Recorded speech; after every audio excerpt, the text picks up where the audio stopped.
This is the Barbados Today morning news for Wednesday, May 24th. Thank you for joining us. I am Mary-Claire Williams. We begin with news that commercial banks are reporting they have been forced to suspend over 300 real estate transactions due to a lack of clarity on the process involved in issuing a tax clearance certificate by the Barbados Revenue Authority. Those transactions are worth an estimated $211 million. President of the Bankers Association, Donna Wellington, is warning that financial institutions will not be able to close any real estate-related transactions until the matter is clarified. Under the Barbados Revenue Authority Amendment Act, effective March 16, individuals and corporations must be fully paid up to all branches of the state before obtaining a tax clearance certificate. Wellington says the BRA has agreed to meet with the bankers on May 30th to discuss and clarify the concerns and requirements for properly closing transactions under the Act. Meanwhile, opposition leader Mia Mottley is calling for a repeal of the Barbados Revenue Authority Amendment Act. In a statement issued last evening, Mottley referred to concerns from the Barbados Bankers Association about the requirement for tax clearance certificates. Mottley says the government is also depriving itself of revenue through this measure. The one thing that is required to bring back confidence to this economy and to allow people to invest and go about their business is certainty. This amendment has achieved the exact opposite: total gridlock, just to do ordinary business. This is certainly not how we can turn our economy or the well-being of Barbadians around for the better. We appeal to the Prime Minister in the national interest, as the bankers have already done in the last few weeks. This is not a time for politics or we told you so. It is simply a time for this government to reverse the madness and to repeal the amendments with dispatch. This can be done on Tuesday coming before the start of the budget, as a simple bill doing so will receive the opposition's full support. And staying with the banking sector, commercial banks operating here say they will not risk their relationship with correspondent banks around the world to satisfy slot machine operators. The statement from President of the Barbados Banking Association, Donna Wellington, defended the rights of the financial institutions to refuse large deposits from those operators. She was responding to concerns raised by Attorney General Adriel Brathwaite earlier this week that the banks are refusing to accept cash from the slot machine operators because the money is deemed proceeds from gambling. Brathwaite insists that the operators were running legitimate businesses, and he complained that international agencies that labeled everyone as money launderers resulted in people not being able to bank legitimately. But Wellington says while banks here are not mandated by an international regulatory body to refuse deposits from those businesses, there is too much at stake. She added that even though slot machine operators may run legitimate businesses, there is no way of getting around the label of a gambling enterprise. Travelers in Barbados and across the region could face severe disruption in the coming days if Liat pilots make good on a threat to take industrial action this week. The pilots say they will protest if they do not receive their salaries by midnight.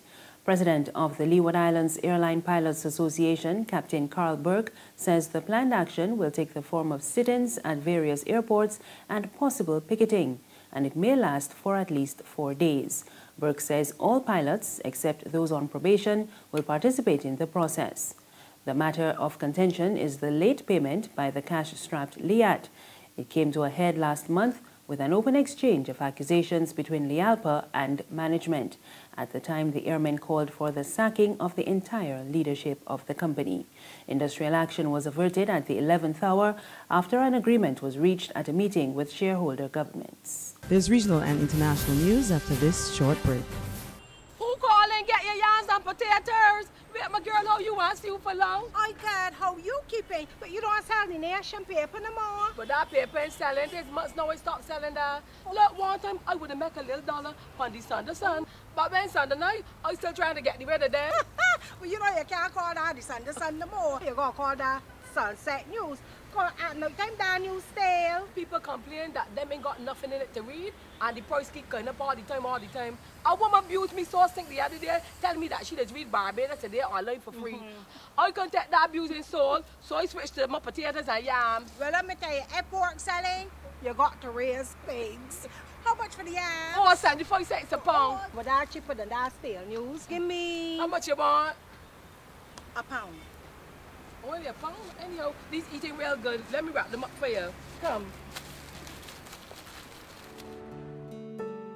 The Barbados Today, news you can trust.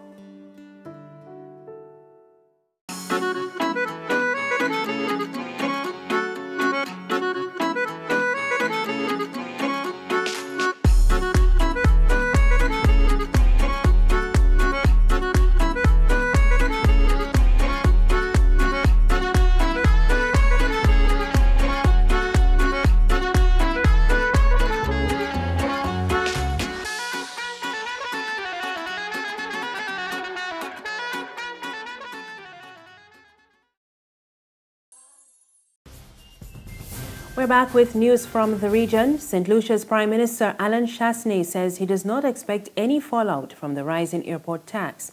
The increase is due to take effect on June 1st. The government announced the reintroduction of the airport development charge of $35 last year, and it also raised the airport departure tax for foreign visitors from $25 to $63. The St. Lucia Hotel and Tourism Association and the opposition are concerned that the move could impact the tourism industry, but Chasney says it will not result in a drop in visitor arrivals. We've had that increase previously, and we saw no impact. And I want to also comfort solutions that the vast majority of people who are coming or traveling to St. Lucia are coming on vacation. And so therefore, they're buying a hotel as well as an airline stay. So when you're looking at the increase on a divided over a 7 or an 8 night stay, or in some cases a 10 night stay, or in some cases a 14 night stay, it's very marginal. With the opening of the Royalton, some aggressive prices that we're seeing in the marketplace, we are not anticipating any fallout from the increase. And I also want to say that St. Lucia is one of the cheapest places in the region, and we've not seen the benefit of that. And finally, Britain's Prime Minister Theresa May is warning that another attack may be imminent following Monday's explosion in Manchester. The blast occurred after a concert by pop singer Ariana Grande. 22 people were killed and 59 injured when a suicide bomber attacked Manchester Arena. The UK's terror threat level has been raised to its highest of critical, and May says military personnel may be deployed to protect key sites.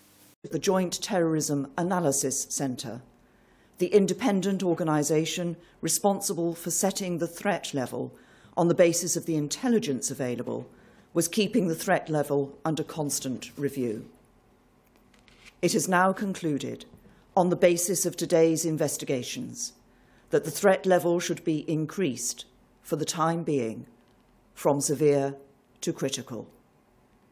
This means that their assessment is not only that an attack remains highly likely, but that a further attack may be imminent. The change in the threat level means that there will be additional resources and support made available to the police as they work to keep us all safe. That's news this morning. Remember, there's more on our website, www.barbadostoday.bb. You can also subscribe to our e-paper, email updates, and like us on Facebook. We're on Izumi Media in bus terminals and Screenplay at supermarkets and gas stations near you. You can also tune into Mix 96.9 FM for more news. I am Mary Claire Williams. Have a good morning.